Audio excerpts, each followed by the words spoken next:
Hi friends, இன்னைக்கு நம்மளுடைய வீடியோவில் என்ன பார்க்க போறீங்கன்னா, நிறைய பேர் கமெண்ட்ல கேட்டிருந்தீங்க பட்டு சாரியில எப்படி நார்மலா நம்ம வேர் பண்றது சிஸ்டர், அது எப்படிங்கிற வீடியோ போடுங்க அப்படின்னு தான் மேக்ஸிமம் கமெண்ட் வந்துருந்துச்சு.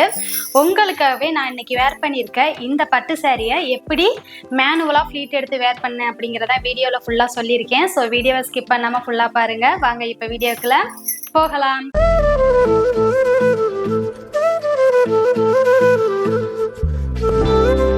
இன்னைக்கு நம்ம பார்க்க போற சாரி பாருங்க, இந்த கியூட்டான ஒரு ஆரஞ்சு கலர் சாரி. நிறைய பேர் கமெண்ட்ல கேட்டிருந்தீங்கல்ல பட்டு சாரியில எப்படி நம்ம நார்மலா ஃப்ளீட் எடுத்து வேர் பண்றது, அதை பத்தி சொல்லுங்க சிஸ்டர் தான் கேட்டிருந்தீங்க. உங்களுக்காகவே நான் இன்னைக்கு இந்த சாரியை தான் ஃபுல்லாவே எப்படி மடிப்பு எடுக்கணும் அப்படிங்கறத ஸ்டெப் பை ஸ்டெப்பா சொல்லி உங்களுக்கு டீட்டெயிலா எக்ஸ்பிளைன் பண்ண போறேன். நம்ம சாரியோட ஃபுல் வியூ பாருங்க எப்படி இருக்குன்னு. ஆரஞ்சு கலர் செம்மையா இருக்குல்ல? ஓகே, எப்பவும் போலவே இந்த சாரியோட எண்டு பார்ட்டுக்கு வந்துக்கங்க. எண்டு பார்ட்டுக்கு வந்ததுக்கு அப்புறமா இந்த சாரியில இருந்து கார்னர் பார்ட் இருக்குல்ல, ஒரு முடிச்சு போட்டுக்கலாம். இந்த முடிச்சு நான் எதுக்காக போடுறேன்னா, ஒரு சேஃப்டிக்காக, கொஞ்சம் அந்த இடத்துல லாக் ஆன மாதிரி நமக்கு ஒரு ஃபீல் இருக்கும். அதுக்காகவே இந்த முடிச்சு வந்து நான் எப்பவுமே போட்டுக்கிறது. இப்ப இந்த மாதிரி ஒல்லியா இருக்கிறீங்க அப்படிங்கிற பட்சத்துல கரெக்டா இந்த இடுப்போட இந்த கார்னர் பார்ட் இருக்குல்ல, இங்கே வந்து சொருகிக்குங்க. இதே நீங்க கொஞ்சம் உடம்பா கொஞ்சம் சப்பியா இருக்கிறீங்க அப்படின்னா இங்க சென்டர்ல இருந்து ஸ்டார்ட் பண்ணிக்கோங்க. அப்பதான் நீங்க சென்டர் பிளீட் சுத்தி வந்து எடுப்பீங்களா, அந்த பிளீட் வந்து நிறைய கிடைக்கும், பாக்குறதுக்கு அழகா இருக்கும். ஓகேங்களா? ஸோ நான் வந்து கொஞ்சம் ஒல்லியா தான் இருக்கிறேன், அதனால நான் இங்க இருந்தே ஸ்டார்ட் பண்ணிக்கிறேன். ஓகேங்களா? இந்த மாதிரி லாக் பண்ணிக்கோங்க. லாக் பண்ணிட்டு அப்படியே சாரியை வந்து ஒரு ரவுண்டு வந்து இப்படி சுத்திட்டு வந்துருங்க. ஓகேங்களா? சுத்திட்டு வந்ததுக்கு அப்புறமா உங்களுடைய ஹைட் எவ்வளவு இருக்கு அப்படிங்கிறத பார்த்துட்டு கீழே வந்து உங்களுடைய புடவையோட லென்த் எவ்வளவு வேணும், உங்களுக்கு கால் ரொம்ப தரவுனாலும் நடக்கும் போது ரொம்ப சிக்கிற மாதிரி இருக்கும், அந்த மாதிரி இல்லாம உங்களுக்கு எந்த அளவுக்கு வேணும் அப்படிங்கிறத டீட்டெயிலா பார்த்துட்டு இந்த மாதிரி உள் பக்கமா சொருகி விட்டுருங்க. ஓகேங்களா? நான் சுத்தி வர இந்த மாதிரியே சொருவி வந்து கொண்டுட்டு வந்துடுறேன்.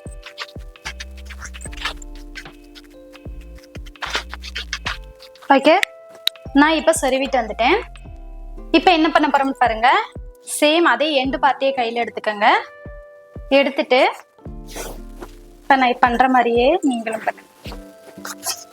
அடுத்து இங்க வந்துட்டு இன்னொரு ரவுண்டு சாரி அப்படியே இன்னொரு ரவுண்டு பண்ணி சாரியோட முந்தி பார்ட் இருக்கு பாத்தீங்களா, இதை கையில எடுத்துக்கங்க.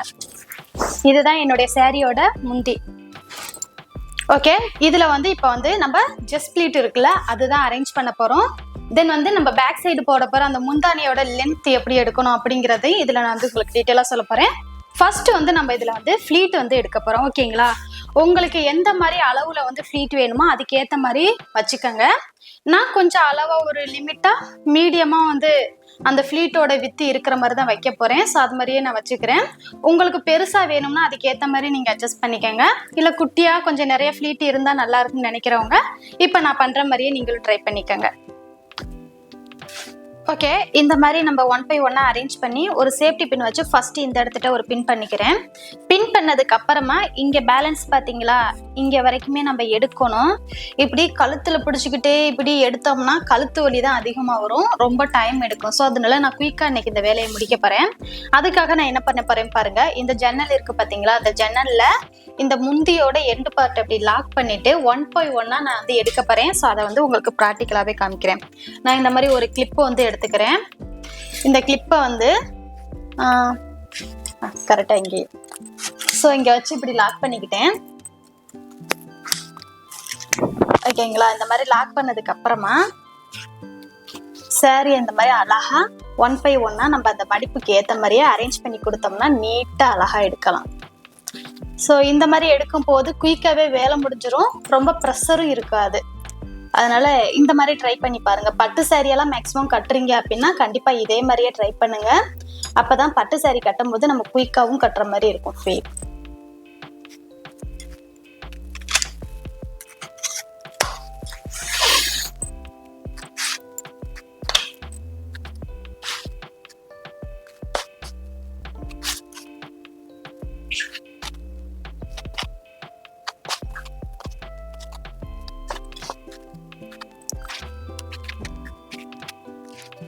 ஓகே, இப்போ ஓரளவுக்கு நான் அரேஞ்ச் பண்ணிட்டேன் பாத்தீங்களா.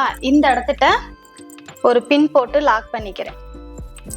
இந்த மாதிரி சேஃப்டி பின் எடுத்து கொஞ்சம் ஒரு டிஸ்டன்ஸ் அளவு விட்டு இந்த மாதிரி லாக் பண்ணிக்கோங்க. உங்களுடைய ஷோல்டர் லென்த் எவ்வளோ வேணுமோ அது வரைக்குமே இந்த ஃப்ளீட்டை வந்து நீங்கள் இதே மாதிரியே கண்டினியூ பண்ணி எடுத்துக்கோங்க. அந்த அளவு எப்படி நோட் பண்ணணும் அப்படிங்கிறத நான் ஓரளவுக்கு ஃப்ளீட் வந்ததுக்கப்புறம் சொல்கிறேன் உங்களுக்கு.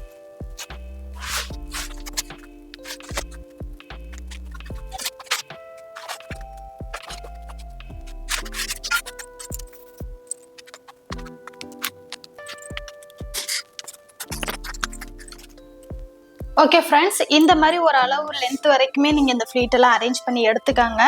நான் இப்போ வந்து ஓரளவுக்கு நான் எடுத்துட்டேன். இப்போ என்னுடைய ஷோல்டரில் இந்த ஹைட் எனக்கு ஓகேவா அப்படின்னு நான் இப்போ வச்சு பார்க்க போகிறேன். ஆல்ரெடி நான் பாருங்கள் எடுத்து இந்த ஒரு அளவு டிஸ்டன்ஸுக்கு இடைப்பட்ட எடுத்துட்டேன். இந்த மாதிரி சேஃப்டி பின் வச்சே லாக் பண்ணியிருக்கேன். சேம் அதே மாதிரியே நீங்களும் ஃபாலோ பண்ணிக்கோங்க. இப்போ இந்த பார்ட்டை வந்து அப்படியே நம்மளுடைய ஷோல்டரில் போட்டுக்கலாம். பேக் சைடு ஹைட்டு பார்க்கணும். இந்த ஹைட்டு எப்படி பார்க்கணும்னு பாருங்கள். முந்தியோட தளவு எங்கே இருக்குன்னு பார்த்தீங்கன்னா நம்மளுடைய முழங்கால் இருக்குல்ல அதுக்கு கீழேயும் கணுக்காலுக்கு மேலேயும் கரெக்டாக அந்த சென்டர் இருக்குது பார்த்தீங்களா, அந்த சென்டர் இடத்துல தான் நம்மளுடைய முந்தி இருக்கிற மாதிரி எப்போவுமே அந்த மெஷர்மெண்ட் நோட் பண்ணிக்கோங்க. இதுதான் கரெக்டான அளவாகவும் இருக்கும். ஸோ நான் வந்து கரெக்டாக அந்த இடத்துட்ட எனக்கு வருது. இங்கே தான் எனக்கு கரெக்டான மெஷர்மெண்ட். நான் வந்து இந்த இடத்துட்ட என்னுடைய ஷோல்டர் பின்னை வந்து லாக் பண்ணிக்கிறேன். கரெக்டாக ஷோல்டருக்கு இந்த இடம் ஓகேங்களா, இந்த இடத்துட்ட தான் நம்மளுடைய ஃபஸ்ட்டு ஷோல்டர் பின்னை வந்து நம்ம நோட் பண்ணணும். அதை கரெக்டாக கொஞ்சம் இழுத்து விட்டுட்டு எல்லா ஃப்ளீட்டுமே ஈவனாக இருக்கிற மாதிரி கையிலேயே 1 by 1 அந்த மாதிரி எடுத்து கொடுத்துக்கோங்க. எடுத்து கொடுத்துட்டு கரெக்டாக உங்களுடைய ப்ளவுஸோட ஷோல்டரோட இருக்குல்ல இந்த இடத்துட்ட வச்சு அப்படியே ஒரு சேஃப்டி பின் வச்சு லாக் பண்ணிக்கோங்க. இதே நீங்கள் ப்ளவுஸில் பின் பண்ணும்போது நல்லா ஸ்ட்ரிப்பாக இருக்கும். நான் வந்து டிஷர்ட்டு தான் போட்டிருக்கனால கொஞ்சம் லூஸாக தான் தெரியும், அதனால ஒன்றும் ப்ராப்ளம் இல்லை. நீங்கள் ஆனால் வேர் பண்ணுறப்ப பண்ணும்போது செம்மையாக இருக்கும். ஓகே, நான் அந்த பின்னை வந்து இங்கே பாயிண்ட் பண்ணிட்டேன் ஓகேங்களா. இங்கே தான் என்னுடைய ஷோல்டர் பின் வந்து பண்ணியிருக்கேன். அதுக்கப்புறம் இந்த இடத்துட்ட பண்ணிட்டு இப்படியே விடக்கூடாது. பேக் சைடு பார்த்தீங்கன்னா இப்படி ஒரு மாதிரி விலகி வந்துடும். இந்த மாதிரி வராமல் இருக்கணும் அப்படின்னா எப்போவுமே பேக் சைட்லேயும் ஒரு பின் பண்ணணும். உங்களுடைய ப்ளவுஸ் இருக்கும் பார்த்தீங்களா, ப்ளவுஸுக்கு அப்படியே இந்த முந்தியை சேர்த்து வச்சாக்குள்ள இந்த இடத்துட்ட ஒரு பின் பண்ணிக்கோங்க. நான் இப்போதைக்கு நார்மலாக மட்டும் பின் பண்ணுறேன்.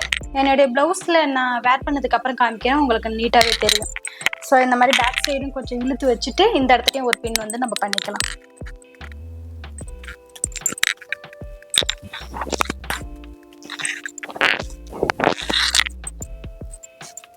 ஓகேங்களா, இந்த மாதிரி கொஞ்சம் நான் நார்மலாக சும்மா தான் பண்ணியிருக்கேன். இந்த மாதிரி பின் பண்ணிக்கலாம். இப்போ என்ன பண்ணணும்னு பாருங்க, முன்னாடி நம்ம எக்ஸ்ட்ரா இது வரைக்குமே இந்த ஃப்ளீட்டை வந்து எடுத்து வச்சிருக்கோம். ஸோ இந்த இடத்துட்ட இருக்கிற சேஃப்டி பின்னெல்லாம் நம்ம 1 by 1 ரிமூவ் பண்ணிக்கலாம்.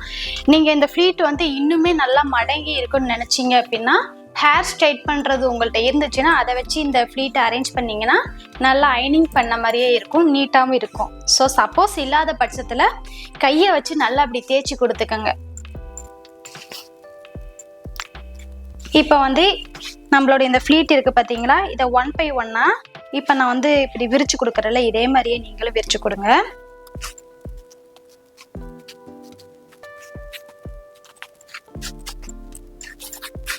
ஓகே, இந்த அளவுக்கு அழகாக 1 by 1 விரிச்சு கொடுத்ததுக்கு அப்புறமா இந்த எண்டு பார்டர் இருக்குது பார்த்தீங்களா, அந்த பார்டரை நல்லா இப்படி இழுத்து கொண்டுட்டு வாங்க. இங்கே வச்சு இப்படி இழுத்து அப்படியே ஒரு சுற்றி இந்த பக்கம் கொண்டு வாங்க. கொண்டு வந்ததுக்கு அப்புறமா என்ன பண்ணணும்னு பார்த்தீங்கன்னா இந்த பார்டரோட எண்ட் இருக்குல்ல, இந்த இடத்துல கரெக்டாக அப்படி இழுத்து கொடுத்து இப்படி கிளாத்தை வந்து கொஞ்சம் கீழே இழுத்து விடுங்க. சாரியை இப்படி இழுத்து விட்டுட்டு இந்த இடத்துல வச்சு ஒரு பின் பண்ணிக்கோங்க. உங்களுடைய இன்ஸ்கர்ட்டோட சேர்த்து இந்த பின் இருக்கணும். ஸோ அதனால கரெக்டாக இப்படி இழுத்து வச்சு பண்ணுங்க. அப்போதான் இங்கே வந்து ஸ்ட்ரிப்பாக நல்லா நிற்கும். ஓகேங்களா, இந்த இடத்துல வச்சு இப்படி பின் பண்ணதுக்கப்புறம் லூஸ் ஆகாது, நல்லா டைட்டாக இருக்கிற மாதிரியே தான் இருக்கும். இதுக்கப்புறம் என்ன பண்ணணும்னு பாருங்கள், சென்டர் ப்ளீட்டு தான் எடுக்க போகிறோம்.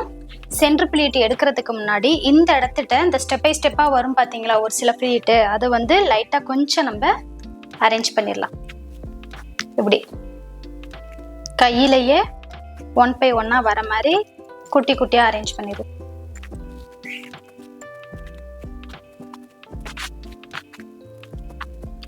ஓகேங்களா, இந்த மாதிரி கையிலேயே 1 by 1 அப்படி அரேஞ்ச் பண்ணி முடிச்சுட்டு இப்படியே வச்சு சேஃப்டி பின் வச்சு லாக் பண்ணாலும் இந்த ஃப்ளீட் அப்படியே தான் இருக்கும். இல்லை அப்படின்னா செகண்டா இன்னொரு மெத்தட் சொல்றேன். ஃபர்ஸ்ட் இந்த சென்டர் ஃப்ளீட்டை வந்து நம்ம அரேஞ்ச் பண்ணிக்கலாம். ஓகேங்களா, சென்டர் ஃப்ளீட் அரேஞ்ச் பண்ணுறதுக்கு நம்மளுடைய சாரியை வந்து இப்படி நல்லா இழுத்து பிடிச்சிக்கோங்க. இது என்னுடைய சென்டர் பார்ட். ஓகேங்களா, இந்த இடத்துல இருந்து கரெக்டாக ஒரு 1 inch கேப் விட்டு இந்த இடத்துல இருந்து என்னுடைய ஃப்ளீட்டோட அந்த மெஷர்மெண்ட் படி நான் இங்கே எடுக்க ஆரம்பிக்கிறேன். உங்கள் கை எவ்வளோ அளவு விசியுமோ அந்த அளவுக்கு ஏற்ற மாதிரி இந்த ஃப்ளீட்டை கொஞ்சம் பெருசாகவே எடுத்துக்கோங்க. ரொம்பவும் குட்டி குட்டியாக எடுக்க வேணாம். ஏன்னா குட்டி குட்டியாக எடுத்தோம்னா அந்த ஃப்ளீட் வந்து இந்த சென்று நம்ம உள்ளே சொருகும் போது அந்த இடத்துல மொந்துன்னு ஒரு மாதிரி உப்பிக்கிட்டு இருக்க மாதிரி இருக்கும். அதனால தான் முடிஞ்ச அளவுக்கு இந்த மாதிரி ஃப்ளாட்டாக வர மாதிரி எடுத்துக்கோங்க.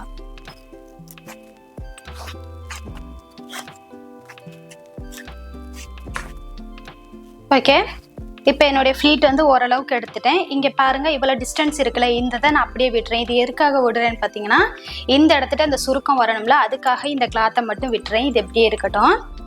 இப்போ ஓரளவுக்கு எடுத்த இந்த ஃப்ளீட் எல்லாமே ஈவனாக வர மாதிரி இந்த மாதிரி 1 by 1 நான் செட் பண்ணிக்கிறேன். ஒரு சைடு செட் பண்ணிட்டேன். சேம் அதே மாதிரி இன்னொரு பக்கமும் இது எல்லாத்தையுமே ஈவனாக அரேஞ்ச் பண்ணிக்கிறேன்.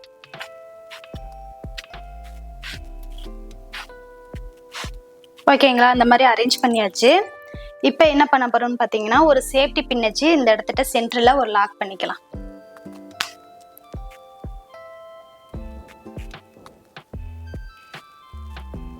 லாக் பண்ணிட்டு இப்படி கொஞ்சம் லைட்டாக அப்படி ஆட்டினீங்கன்னா அந்த ஃப்ளீட்டோட அந்த ஷேப் வந்து அழகாக உங்களுக்கு தெரியும். பார்த்தீங்களா, இந்த இது தெரிஞ்சதுக்கப்புறம் லைட்டாக அப்படி தூக்கி பிடிச்சிட்டு இந்த இடத்துல நம்ம 1 by 1 இப்படி அரேஞ்ச் பண்ணி இங்கேயும் ஒரு சேஃப்டி பின் வச்சு லாக் பண்ணிடுவோம்.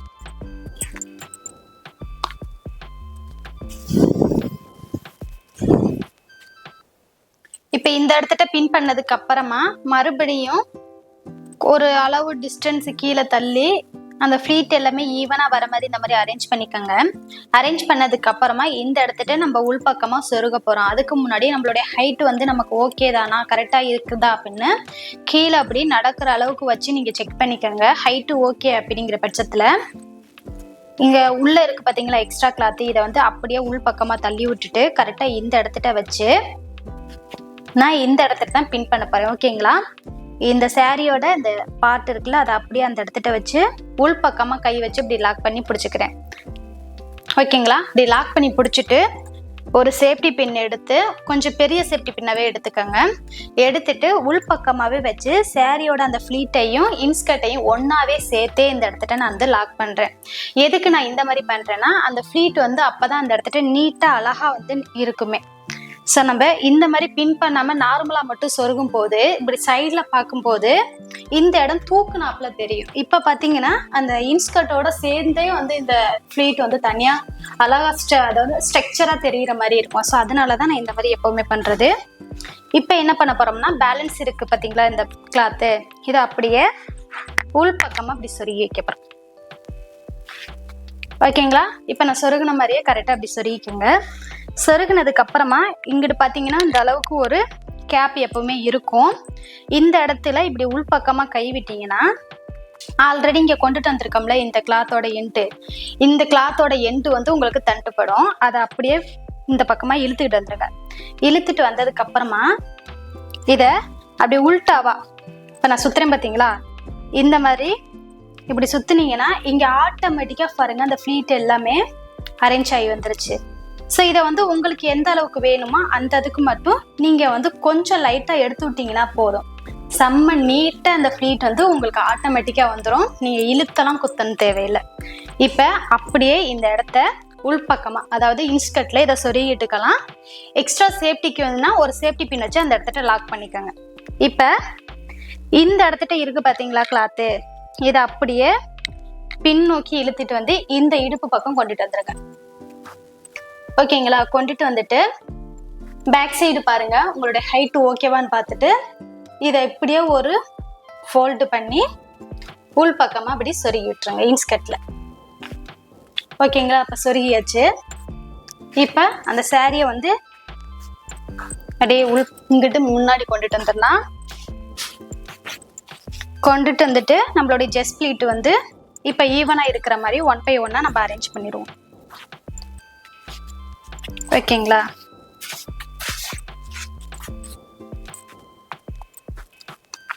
நான் அரேஞ்ச் பண்ணுற மாதிரியே கரெக்டாக அரேஞ்ச் பண்ணிக்கோங்க.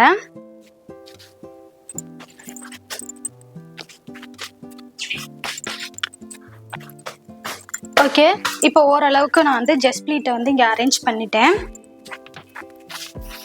பண்ணதுக்கு அப்புறமா கீழே வந்து இந்த மடிப்பெல்லாம் பெரடாம கரெக்டாக இருக்குறான்னு செக் பண்ணிட்டு இப்படி 1 by 1 இது பண்ணி இப்படி லைட்டாக மேலே தூக்கி அந்த ஃப்ளீட்டுக்கு ஏற்ற மாதிரி இப்படி அரேஞ்ச் பண்ணி கொடுத்தீங்கன்னாவே போதும், நீட்டாக உங்களுக்கு நிற்கும். ஓகேங்களா?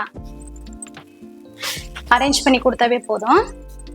இப்போ இந்த பக்கமாக இப்படி கொண்டுட்டு வந்ததுக்கு அப்புறமா இங்கே ஃப்ளீட்டை கொஞ்சம் லைட்டாக அப்படி இழுத்து விட்டா போதும் சைடில், அப்படியே அழகாக அது செட் ஆகிக்கிறோம். இப்போ என்ன பண்ணணும்னு பாருங்க, இந்த சைடில் வந்து உங்களுக்கு இங்கே எதுவும் அசிங்கமாக தெரியக்கூடாதுன்னு நினச்சிங்கன்னா இந்த ஓரத்தில் இருக்கிற இந்த ஃபர்ஸ்ட் ப்ளீட் இருக்குது பார்த்தீங்களா, இந்த இடத்த மட்டும் இப்படி இழுத்து நீங்கள் ஆல்ரெடி ப்ளவுஸ் போட்டிருப்பீங்களா அது உள் பக்கமாக வச்சு இப்படி ஒரு பின் பண்ணிட்டீங்கன்னா இந்த இடம் இப்படியே கவர் ஆகிடும், உங்களுக்கு நீட்டாக இருக்கும். தென் வந்து நிறைய பேர் வந்து எனக்கு இடுப்பு தெரியக்கூடாது, இடுப்பு தெரியாமல் சாரீ கட்டுன்னு நினைக்கிறீங்கல்ல, அவங்களுமே சேம் அதே ஃப்ளீட்டையே எடுத்து கரெக்டாக இந்த இடத்துட்ட வச்சு உள் பக்கமாக ஒரு சேஃப்டி பின் வச்சு லாக் பண்ணிட்டீங்கன்னா உங்களுக்கு ஹிப்புமே தெரியாது, செம்ம நீட்டாக இருக்கும். அவ்வளோதாங்க, நம்மளுடைய பட்டு சாரீ கட்டுற ப்ராசஸ் முடிஞ்சிருச்சு. நான் இப்போ உங்களுக்கு ஃபுல் வியூவில் காமிக்கிறேன் பாருங்க. ஓகே ஃப்ரெண்ட்ஸ், ஃபைனலாக பாருங்கள், நம்ம வேர் பண்ண இந்த சாரீ வந்து க்யூட்டாகவே பண்ணிட்டோம். இது வந்து நார்மலாக இப்போ நான் டிஷர்ட்டில் தான் பண்ணியிருக்கேன். சேம் இதே மெத்தடில் என்னுடைய ப்ளவுஸில் நான் வேர் பண்ணிட்டு வந்து காமிக்கிறேன், எப்படி இருக்குன்னு பாருங்கள். ஓகே ஃப்ரெண்ட்ஸ், ஃபைனலி நம்ம பாருங்கள் ப்ளவுஸ் போட்டுட்டு இந்த சாரியை வந்து வேர் பண்ணிட்டு வந்துட்டேன். எப்படி இருக்கு? நல்லா இருக்கா? ஸோ நார்மல் சாரீ கட்டுறதோட இந்த பட்டு சாரியெல்லாம் கட்டுறது ரொம்பவே ஈஸி. ஏன்னா மடிப்பு எல்லாமே நச்சுன்னு விழுகும். இதுதான் நிறைய பேர் வந்து ரிஸ்க்குன்னு நினச்சிட்டு இருக்கீங்க. பட் ஆனால் கட்டுற விதத்தில் கட்டினீங்கன்னா எந்த சாரியாக இருந்தாலும் க்யூட்டாக இருக்கும். இந்த சாரீக்கு நான் மேட்ச் ஆகுற மாதிரியே ஜுவல்ஸ் எல்லாமே போட்டுட்டு வந்துட்டேன், ஹேர் ஸ்டைலும் பண்ணிட்டு வந்துட்டேன். ஓ, ஹேர் ஸ்டைல்னு சொல்லும் போது தான் ஞாபகம் வருது, நானும் பூ வைக்க மறந்துட்டேன். பூவே வச்சிடலாமா? பூ வச்சதுக்கு அப்புறமா எப்படி இருக்குன்னு பார்த்துடலாம்.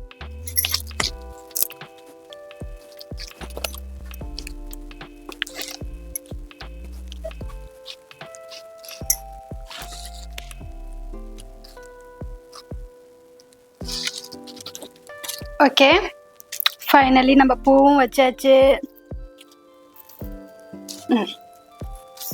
அவ்வளோதான், முடிஞ்சிச்சு. நல்லா இருக்கா? இந்த வீடியோ உங்களுக்கு பிடிச்சிருந்துச்சுன்னா ஒரு லைக் பண்ணுங்க, ஷேர் பண்ணுங்க, கமெண்ட் பண்ணுங்க. அப்படியே பக்கத்தில் இருக்க பெல் ஐக்கானையும் கிளிக் பண்ணுங்க. அப்பதான் நான் போடுற வீடியோக்குண்டான நோட்டிஃபிகேஷன் எல்லாமே உடனுக்குடன் அப்டேட் ஆகிக்கிட்டே இருக்கும். அப்படியே லைக் பண்ணதுக்கு அப்புறம் பக்கத்தில் ஹைப் அப்படின்னு ஒரு ஆப்ஷன் இப்போ புதுசாக வந்திருக்கு, அந்ததையும் கிளிக் பண்ணி உங்களுடைய பாயிண்ட்டை கொடுத்துருங்க. ஏன்னா அப்பதான் நம்மளுடைய இந்த வீடியோஸ் வந்து அதிக பேருக்கு வந்து ரெக்கமெண்டேஷன் ஆகும். ஓகேங்களா? ஸோ நெக்ஸ்ட் வீடியோவில் கண்டிப்பாக நம்ம என்ன போடலாம் அப்படிங்கிறதையும் கமெண்ட்ல சொல்ல மறந்துடாதீங்க. மேக்கப் வீடியோவா இல்லை ஹேர் ஸ்டைல் வீடியோவா அப்படிங்கிறதையும் கமெண்ட்ல கண்டிப்பாக சொல்லிடுங்க. நெக்ஸ்ட் வீடியோவில் பார்க்கலாம். பாய்.